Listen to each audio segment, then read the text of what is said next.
Rita, der findes regler her på stedet, og det gælder også for dig. Det er lidt svært at tage seriøst for en inspektør, der lige har knaldet mig. Vi ses.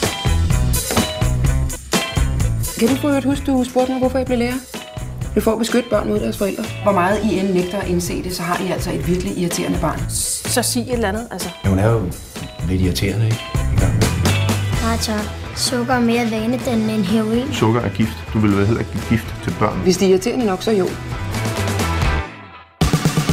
Det er Jeppe. Han er min yngste.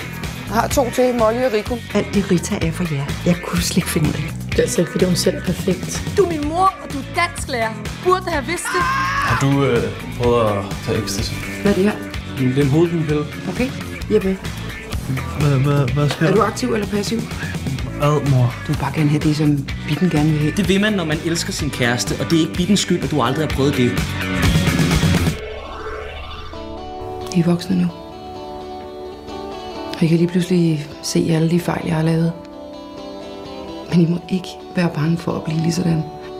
For på en eller anden måde, så er I blevet nogle sunde, normale, fuldstændig fantastiske børn.